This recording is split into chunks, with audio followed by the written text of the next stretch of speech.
Protestan, enggak, tapi dia adalah orang soleh.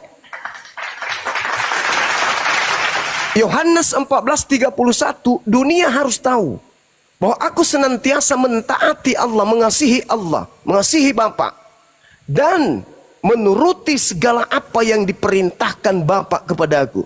Muslim. Artinya kan bahwa Bang Zuma itu meyakini juru selamat itu Yesus Kristus yang dilahirkan Maria kan? Juru selamat bagi Bani Israel yang menubuatkan kemudian. Sabar dulu. Oh, bagi dunia nenek Mukiper.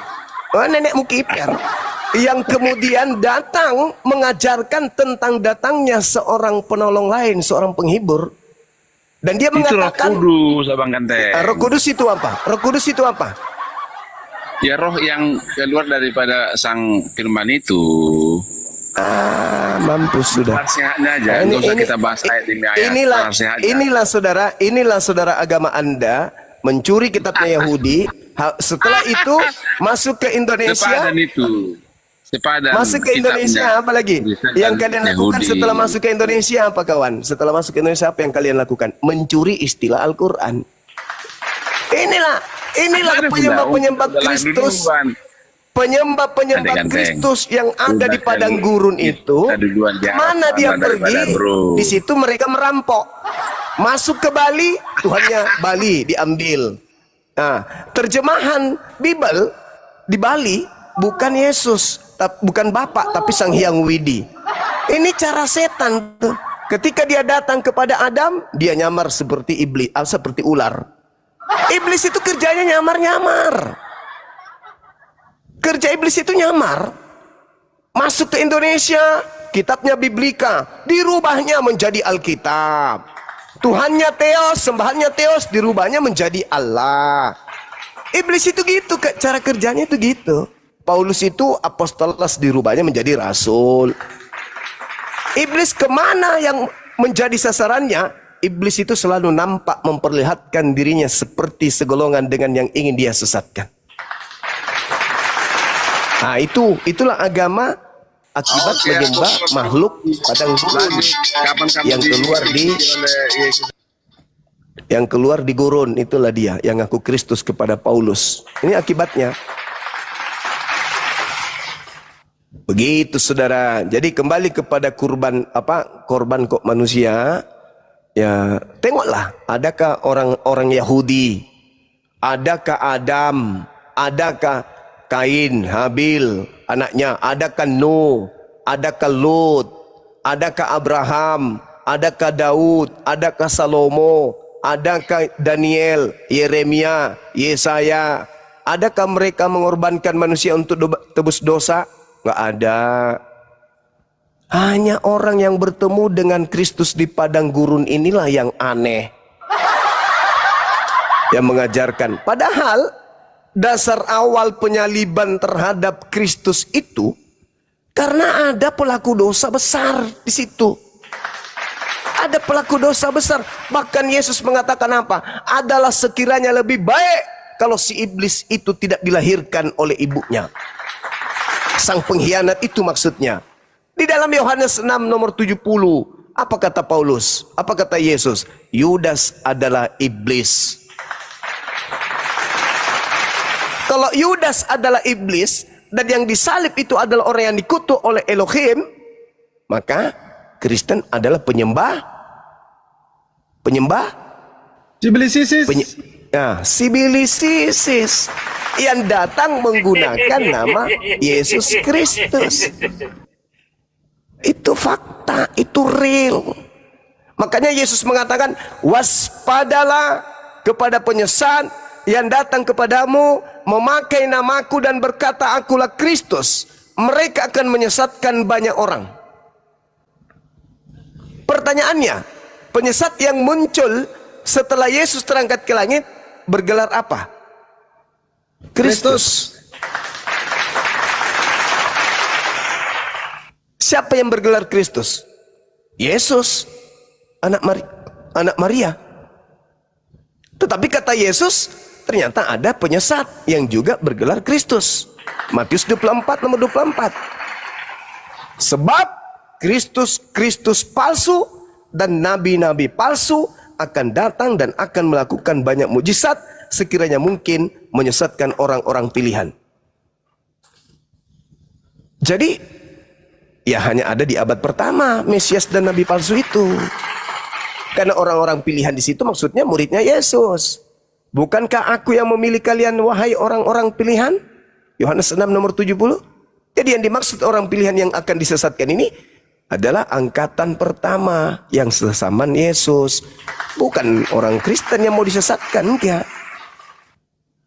Justru mereka ini masuk ke dalam golongan Matius 24 nomor 5. Mereka akan menyesatkan banyak orang. Sekarang pertanyaan saya. Orang Hindu kah? Orang Buddha kah? Orang Islam kah? Atau orang Kristen yang datang ke seluruh dunia yang membawa nama Yesus dan berkata Yesus itu adalah Kristus? Mereka akan menyesatkan banyak orang. Saya ulang, Matius 24 nomor 4. Waspadalah agar kamu jangan disesatkan, sebab akan datang banyak penyesat dengan memakai namaku dan berkata akulah Kristus. Penyesat ini mengakui Yesus sebagai Kristus. Mereka yang mengakui aku sebagai Kristus ini akan menyesatkan banyak orang. Pertanyaan saya, siapa banyak orang ini yang memakai nama Yesus dan berkata Yesus itu Kristus? Islamkah, Hindukah, Buddhakah, Ateiskah, atau Kristen?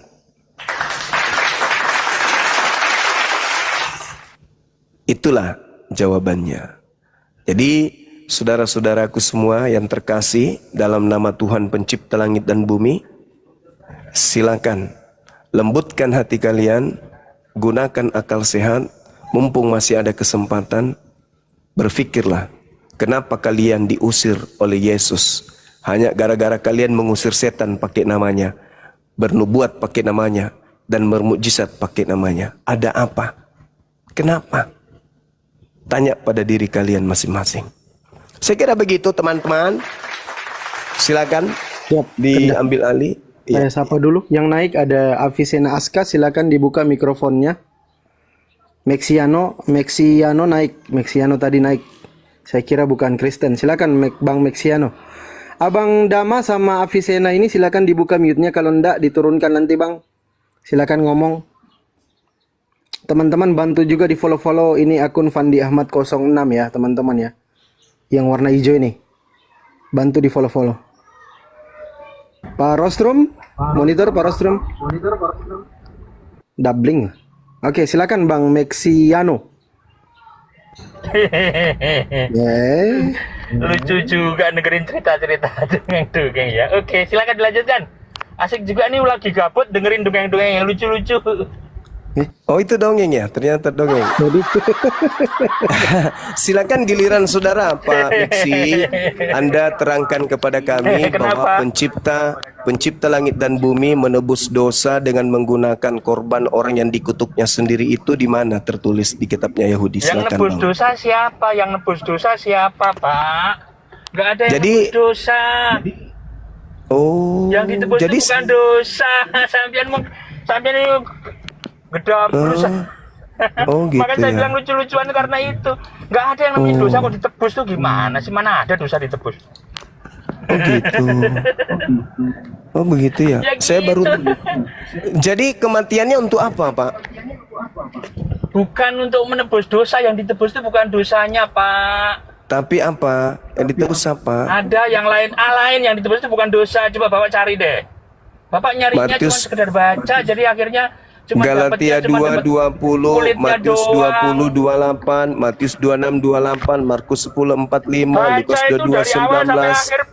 Jangan cuma sepotong-sepotong begitu. Yohanes 10:11, Yohanes 10:17-18, Roma 4:25, Efesus 5 nomor 2, Efesus 5 nomor 1, Titus 2:6, Titus 2:14, Ibrani 9:14, Ibrani 10:9 nomor 10, Ibrani 10 nomor 1, Khotbah 2:24. Semua yang saya sebutkan itu Yesus mati untuk nebus dosa Kristen. Kok Anda menolak Bible Anda sendiri gimana sih? Oi. Yang saya tolak itu pernyataan Anda, pengertian Anda salah. Lah, dalilnya seperti Itu kan itu. interpretasimu. Oh ya, itu dalilnya kayak begitu. Mau kayak mana? Dalilnya kayak gitu mau kayak Kayak gitu mana? gimana? Saya ulang lagi ya. Interpretasimu salah. Saya ulang lagi ya. Saya ulang lagi dalilnya ya. Yang menuliskan bahwa Yesus Kristus mati untuk menebus dosa. Galatia 2:20, Matius 20 nomor 28, Matius 26 nomor 28, Markus 10:45, Lukas 22:19. Kok Anda jadi gimana? Kok gila? Tapi saudara-saudara, memang kalau Kristen ini diajak duduk untuk sadar, didudukkan di kursi, lalu dielus-elus, dimandikan, dikasih minyak rambutnya, dikasih minyak kemiri, habis itu disuapin, kita lap-lap keringatnya, dipaiin celana, kasih tenang dia, dibuatkan teh hangat, kemudian habis itu kita tanya baik-baik, kamu percaya enggak dosa manusia ditebus dengan darah manusia? Pasti mereka mengatakan, oh tidak, enggak percaya kami. Tapi coba setelah itu, suruh keluar masuk ke gereja, suruh baca Bible. Pasti dia akan teriak, oh terpujilah engkau wahai Yesusku. Dengan darahmu, dengan tubuhmu kau telah menebus segala dosa-dosaku. Pasti kayak gitu. Kembali kepada cetakan pabrik. Manusia-manusia yang hidup tanpa kepala. Manusia yang dibunuh akal sehatnya. Demi untuk memenuhi hasrat Roma. Agar Tuhan mereka, agar dewa mereka itu disembah oleh orang-orang sedunia. Itu dia tadi itu. Wah, salah kamu nggak ngerti. Kita sudah kasih dalil Markus 10:45, Lukas 22:19, Matius 26:28, Matius 20:28, Yohanes 10 nomor 11 dan seterusnya dan seterusnya dan seterusnya. Interpretasinya katanya yang salah. Gimana itu? Apa ini yang salah ini? Ini teman-teman kita Kristen, kalau kita dudukkan kayak tadi tuh ya, ini orang Bugis mengatakan dicawo dulu, kita mandikan teman kita itu 3 hari, kita rendam, kasih 10 jenis bunga, kita rendam dia baik-baik, kita kasih makan dia baik-baik. Kita peras, kita suruh dia bersihkan semua bekas-bekas dedak di dalam perutnya. Habis itu kita mandikan lagi, kita kasih parfum, minyak kasturi. Kita dudukkan dia, kasih pisang goreng panas, kasih teh hangat, kipas-kipasin dia ya kan. Kasih bedak, percantik, kasih sepatu. Suruh nyanyi-nyanyi kecil dulu. Habis itu ditanya. Nggak disiram air panas. Oh, justru semakin gila. Habis itu ditanya, kamu percaya nggak kalau dosa-dosamu itu dihapuskan oleh Tuhanmu sendiri dengan cara dia datang menjadi manusia, dibunuh oleh manusia? Oh, nggak percaya, mana bisa bang, mana bisa Tuhan dibunuh bang, nggak mungkin. Lawa-lawa aja. Dia lupa kalau di Bibelnya itu yang tertulis. Dia lupa kalau Kristen itu berdiri karena itu. Di dalam Galatia 2:21 teman-teman, apa kata Paulus? Di dalam Galatia 5 dan 4 juga dikatakan seperti itu. Apabila ada kebenaran di dalam Taurat, maka sia-sialah kematian Kristus. Itu jelas itu. Artinya, kalau ada kebenaran di hukum Taurat, sia-sia kematian Kristus mereka. Berarti mereka menganggap bahwasanya di Taurat itu tidak ada kebenaran. Kalau Anda menganggap di Taurat ada kebenaran, sia-sia Kristus mati. Gak boleh ada menganggap kebenaran. Itu kalau mereka pahami pakai akal. Sayangnya mereka tidak menggunakan akal. Begitu saudara-saudara.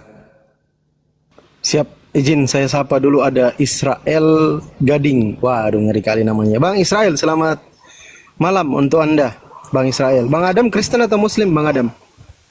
Muslim bos, Muslim. Oke, makasih Bang ya. Yang Muslim standby dulu di bawah. Bang Israel Kristen ya? Assalamualaikum warahmatullahi wabarakatuh. Waalaikumsalam warahmatullahi wabarakatuh. Waalaikumsalam. Bang Israel Kristen ya? Alhamdulillah saya masih pengikut Rasulullah SAW. Masya Allah. Izin makasih Bang, biar kita naikkan teman-teman Kristen dulu Bang ya. Nggak boleh, ada yang mau saya sampaikan bentar. Oh, silakan Bang. Ini tuh terutama untuk Gurunda Bang Juma, ya mereka ini kan kebablasan karena Islam itu adalah mengetahui apa makna daripada firman mereka itu dan apa isi kitab mereka. Jadi mereka tuh terkejut, selalu berdalih, beralasan dan membantah. Itulah sebabnya Bang. Jadi makanya kalau kita Muslim coba dengan cara humanis aja, karena mereka ini kan sudah terdoktrin oleh Paulus. Jadi itu aja sarannya Bang. Makasih. Assalamualaikum warahmatullahi Sama-sama wabarakatuh. Bang. Waalaikumsalam Waalaikumsalam warahmatullahi warahmatullahi wabarakatuh. wabarakatuh. Silakan teman-teman Kristen yang lain, yuk, ada 4 kursi. Agak panas sedikit ini, disiapkan untuk teman-teman Kristen. Kebetulan ada pastornya juga di sini menyimak teman-teman Kristen ya. Ada Pastor Rostrom. Kita berikan aplaus kepada beliau, Pastor Rostrom, karena beliau senantiasa menyimak apa yang disampaikan oleh narasumber-narasumber Muslim. Semoga beliau dapat hidayah dari Allah. Amin ya rabbal alamin. Amin ya rabbal alamin. Ini ada singa betina nih. Kita naikkan singa betina dulu ya. Karena kadang-kadang rocos. Oke, Bang Singa Betina, selamat siang.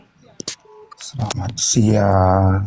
Ya, silakan Bang. Jangan jadi singa betina lagi ya, jantan dulu hari ini. Jangan betina.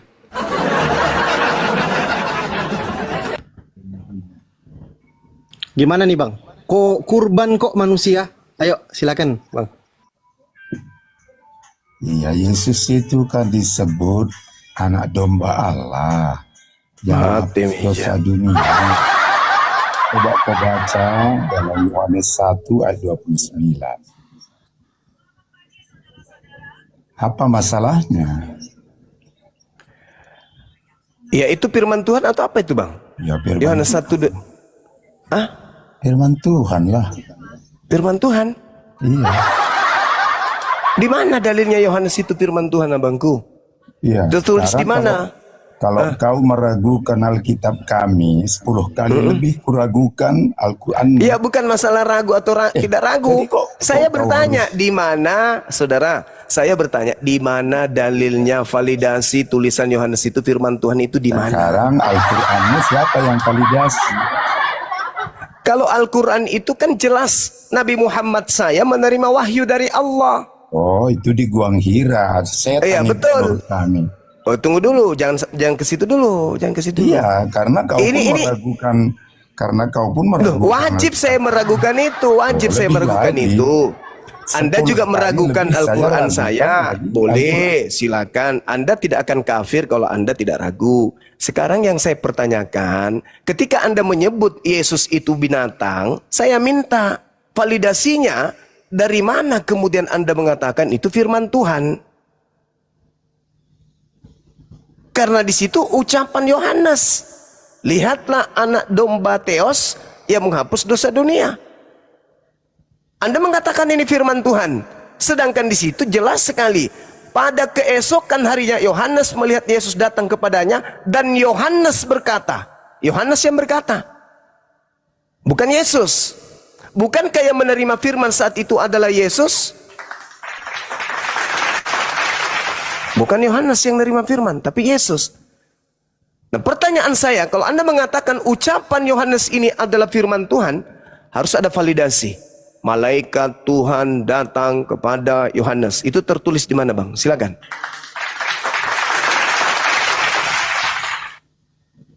Ayo, Bang. Kalau Nabi Muhammad kan Qul nazzalahu ruhul qudus min rabbika bil haqq. Jelas. Katakanlah wahai Nabi Muhammad, yang datang kepadamu itu adalah Ruhul Kudus yang menyampaikan Al-Quran dari Tuhanmu dengan kebenaran. Itu jelas, Bang. Nah sekarang tolong, dengan irama yang sama, Elohim datang kepada penulis Yohanes, atau Roh Kudus datang kepada Yohanes, itu tertulis di mana? Sedangkan yang datang adalah Yesus sebagai penyampai firman. Harusnya Yesus yang menyampaikan, bukan penulis Yohanes. Lagian itu penghinaan. Yesus kok disetarakan dengan binatang, Bang? Sehina itukah? Sehina itukah Yesus sampai harus jadi binatang di mata Anda?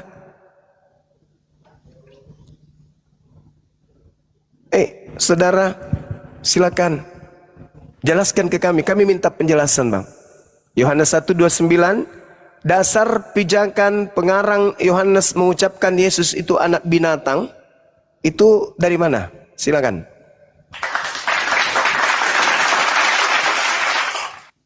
Silakan Bang Singa Betina. Kok nggak ngomong kau Bang Singa Betina? Oke, kita sapa dulu sekalian Bang Sopi sama Ronggolawe ini Kristen atau Muslim agamanya Bang? Silakan langsung ngomong. Agamanya apa Bang? Bang Sopi sama Bang Rang, oke, izin saya turunkan ya. Karena nggak ngomong, silakan teman-teman Kristen ya. Ini udah pingsan nih kawannya satu nih. Silakan teman-teman Kristen yang lain yang mau naik kirim permintaan tekan 3. Silakan Bang Singa Betina. Saya dulu. Nah, karena sudah tertulis di dalam Yesaya pasal 53 pun jelas dikatakan di sana bahwasanya Yesus itu mengorbankan dirinya untuk menebus. Nah, mana tadi kau Juma? Itu ilmu dari mana itu Bang? Kalau itu untuk Yesus. Itu di Alkitab kami. Iya. Sekarang Alkitab tanya Anda. kau, sekarang Yesaya ini itu kitab Anda. Tunggu. Yesaya itu kitab Anda. Iyalah. Dari mana dasarnya Anda kamu mengatakan Yesaya itu kitab Anda? Iya. Dari mana dasarnya? Yo, orang kau lihat pun dekat dia di situ kan? Karena Iya, kamu kan dari punya mana Allah yang dasarnya sama. Anda mengatakan kitabnya orang Yahudi, kitab Yesaya ini, itu kitabnya orang Vatikan Roma? Dari mana dasarnya? Oh, itu kan narasimu. Kalau Enggak, narasimu, saya minta Anda boleh menjelaskan. kubilang Coba, sekarang pun kan, saudara, saya Al-Quranmu diam. itu datang dari Saya mana, diam, Bang. Saya diam. Anda jelaskan kepada saya latar belakang kitab Yesaya itu menjadi milik gereja itu di mana dasarnya? Silakan. itu kami kan satu Allah dengan Allah Israel, Allah Abraham, Ishak dan Israel. Yesus kan nubuatan. itu klaim Oh, yang kau saya yang minta. klaim. Yang saya Kau yang minta, klaim. Kau yang Allahmu nggak jelas. Saudara. Allahmu, coba aku tanya kau. Saudara, jangan kemana-mana dulu. Jangan kemana-mana dulu. Ya, jangan kemana-mana dulu. Jangan kemana-mana dulu, saudara. Jangan kemana-mana dulu. Sama seperti Al-Quran menjelaskan tentang kitabnya orang Yahudi. Kan jelas tuh. Wa katabna lahu fil alwah min kulli syai' mau'idatan wa tafsila li kulli syai' wa husha bi quwwati wa'mur qaumak ya khusu bi ahsaniha saurikum daral fasiqin. Kan jelas, wahai Nabi Musa, ajaklah kemudian kaummu berpegang teguh kepada Taurat yang kuberikan kepadamu. Kaummu itu seirama dengan Yesaya 31 sampai 33. Aku akan mengadakan perjanjianku dengan Bani Israel dan Bani Yehuda. Aku akan memasukkan hukum Taurat ke dalam batin setiap Bani Israel dan Bani Yehuda. Itu validasi, Bang. Validasi bahwa Taurat termasuk Yesaya, kitab-kitab para nabi itu hanya untuk Bani Israel. Mazmur 147 nomor 19 nomor 20, hukum-hukumku yang datang kepada Yakub, sabar kepada Yakub, dan aturan-aturanku yang kuberikan kepada Israel tidak aku berikan kepada bangsa Roma, tidak aku berikan kepada bangsa luar Yahudi. Itu hanya untuk Bani Yakub, saudara, hanya untuk Bani Israel. Itu validasi. Nah, sekarang legalitas Anda sebagai orang non-Yahudi menggunakan kitabnya orang Yahudi ini, di mana validasinya? Coba Ya, tunjukkan ke saya. Silakan. Karena begitu besar kasih Allah akan dunia ini, Dia mengaruniakan anaknya yang tunggal. Saya tidak berbicara Orang yang Yesus. percaya kepadanya tidak binasa. Saya melainkan tidak beroleh berbicara hidup yang Yesus.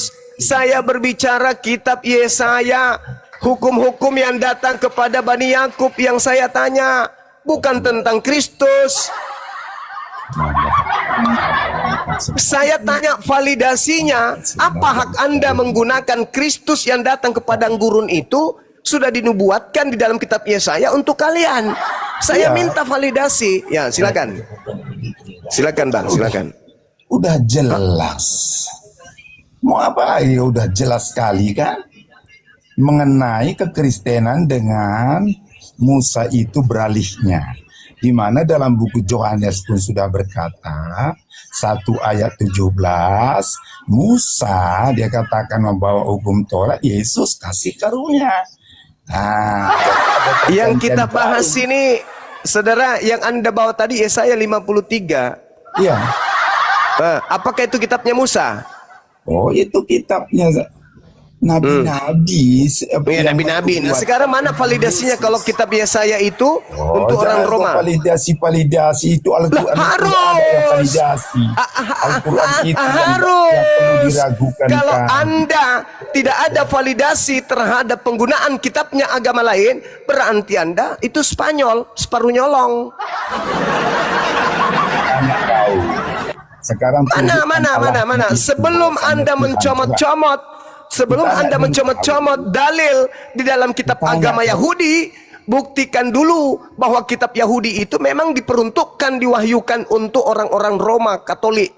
Petikan pertama kali. Silakan. Bukan, udah jelas. Nanti mau kau mendengarkannya.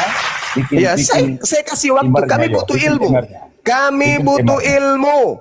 Ganti temamu, Dinda. Ganti temanya. Apa hubungannya PL dengan Kristen? Wow, Ganti itu. Lekat dia. Silakan. Silakan. Orang kami kan menyembah semuanya yang menerima Bukan Yesus. masalah menyembah. Menjadi anak-anak Allah. Saudara, bukan menjadi anak-anak apa itu anak-anak dewa. Bukan itu maksudnya. Validasi. Apa haknya orang Kristen?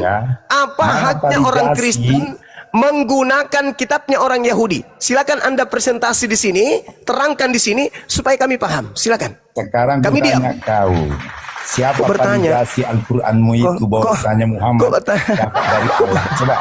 Kok bertanya? Ini Al-Qur'an, saudara. Al-Qur'an itu itu Al-Quran, dengarkan. Bil bayyinati waz zubur wa anzalna ilaika dzikr litubayyana lin-nasi ma nuzzila ilaihim wa la'allahum yatafakkarun. Wahai Nabiku Muhammad, aku mewahyukan kepadamu Al-Quran untuk kau jelaskan kepada seluruh manusia. Kepada seluruh manusia. Al-Quran aku wahyukan. Al-Quran aku wahyukan untuk seluruh manusia.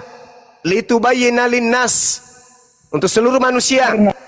Sekarang di dalam kitabnya orang Yahudi Mazmur 147, hukum-hukumku, aturan-aturanku, ketetapanku yang aku berikan kepada Yakub dan aturan yang datang kepada Bani Israel tidak aku berikan kepada bangsa lain.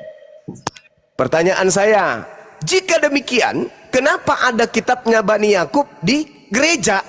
Pertanyaan saya, apa kemudian yang menjadi dasar pijakan penghubung antara kitabnya Bani Israel dengan gereja? Kok bisa ada kitabnya orang di dalam gereja gitu loh? Jelaskan, silakan. Silakan, Anda jelaskan. Bisa kau bantah. Soal agama Yahudi dengan agama orang Kristen itu sudah dinubuatkan bahwa Yesus Tuhan sendiri berkata, aku membuat perjanjian baru.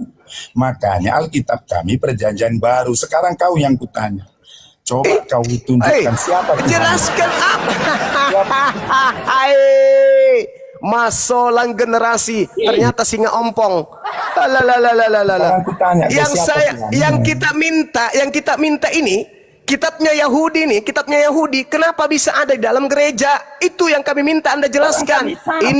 Ini loh dasarnya. Pada saat Nabi Musa diutus kepada Bani Israel dalam perjalanan, Elohim kemudian datang mewahyukan kepada Musa, wahai Musa, nanti setelah ini engkau sampaikan wahyuku ini kepada orang-orang di luar Yahudi ya, utamanya kepada orang Roma, biar di sana mereka akan mendirikan agama dan menyampaikan firmanku di gereja. Mana itu, di mana? Udah jelas, kalau itu nggak bisa kau bantah. Yang penting sekarang tunjukkan Tuhan. Apa yang harus saya bantah, Cak Ayu? Kamu jelaskan dulu. Sekarang tunjukkan Tuhanmu. Siapa Tuhanmu? Kelari ke Tuhan, we. Iya, karena nggak jelas namanya singa Tuhanmu. jantan, we. Tapi kok perlawanannya terhadap agamanya sendiri, pembelaannya terhadap agamanya kok kayak tungau. Nabimu pun gak jelas Tuhan. Lalu aku bahas ke Nabi lagi, weh. Lari ke Nabi. Kenapa diturunkan? Nggak bisa menjawab kan, udah 3 kali. Oh, nggak bisa dong. Saya keberatan kalau diturunkan. Dia harus babak belur dulu di sini. Kok seperti itu sih? Supaya orang Kristen yang lain itu sadar bahwa sudah 2000 tahun mereka itu tertipu menggunakan terjemahan kitabnya agama lain tanpa ada legalitas, tanpa ada standar, tanpa ada instruksi dari langit. Mereka hanya menggunakan terjemahan agama orang untuk mendirikan sebuah sekte yang mereka sebut Katolik. Kemudian Katolik diprotes, muncul Protestan dan seterusnya. Sekarang sekali lagi, saya kasih Anda waktu 300 tahun untuk menjelaskan apa dasar pengesahan penggunaan kitabnya orang Yahudi, kenapa ada di dalam gereja. Silakan. Sekarang ku tanya kau, siapa Tuhanmu dan Nabi? Mama Bang Zinga itu Kenapa? ada pastor bertanya dulu sama pastor. Pak Pastor bantu dong Tuhanmu jawab. pun gak jelas. Kalau Saya sedang minta klarifikasi, kesempatan Anda untuk membuka mata dunia.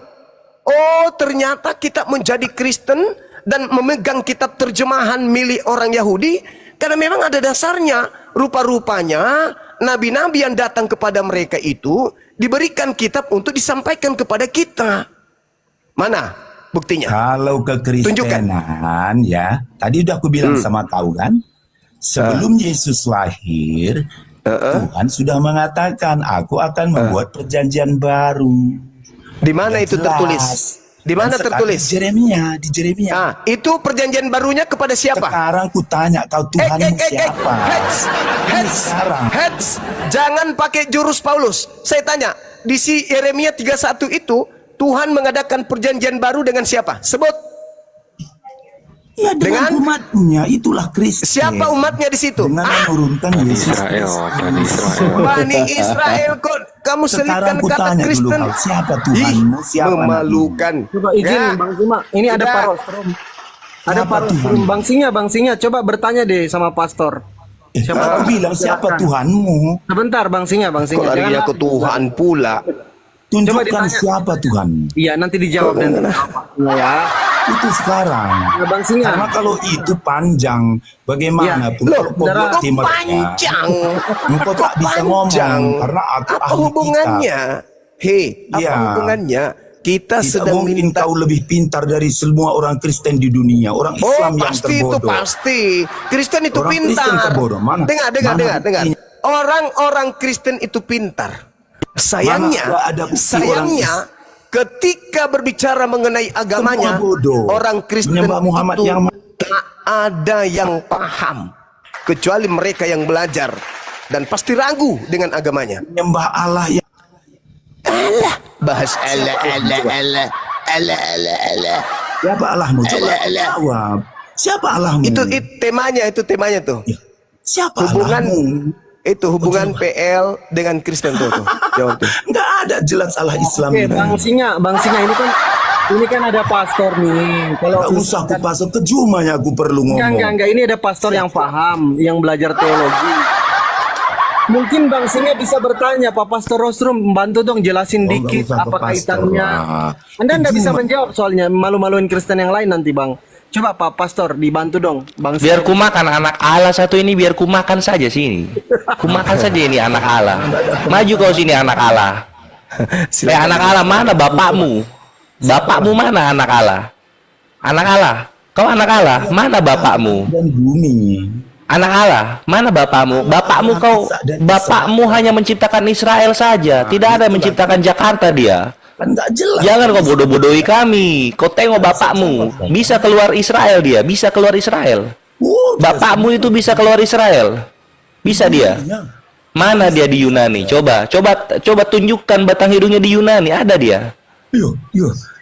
Ada dia. Tuhan kau julukannya Israel saja. Tidak pernah dia ke Amerika. Nggak jelas. Anak Allah. Bapakmu tidak punya visa. Tidak bisa keluar Israel dia. Penyesat kau. Kau itu tipe nyesat. Bapak kau itu hanya setinggi kulkas 2 pintu. Kau tahu itu. ada di Yerusalem, tidak ada di Jakarta. Kau tahu itu anak Allah. Allah Abraham. Bikin malu saja anak Allah kau. Bapak kau anak Allah, juru selamat anak Allah. Iya kah?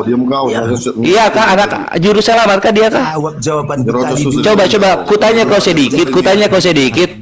Apa yang diselamatkan dari kelaminnya itu? Apa?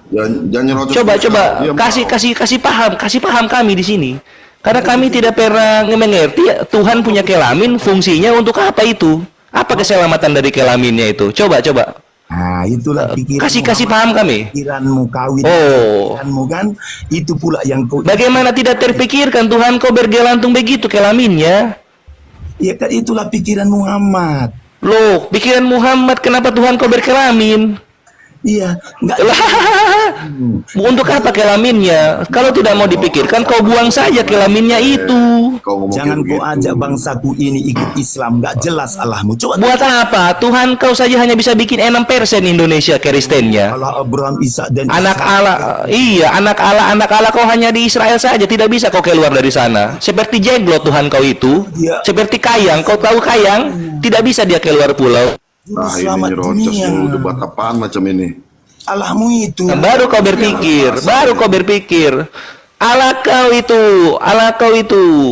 kau itu kota Madya. Hanya di Israel saja dia ada. Anak Allah.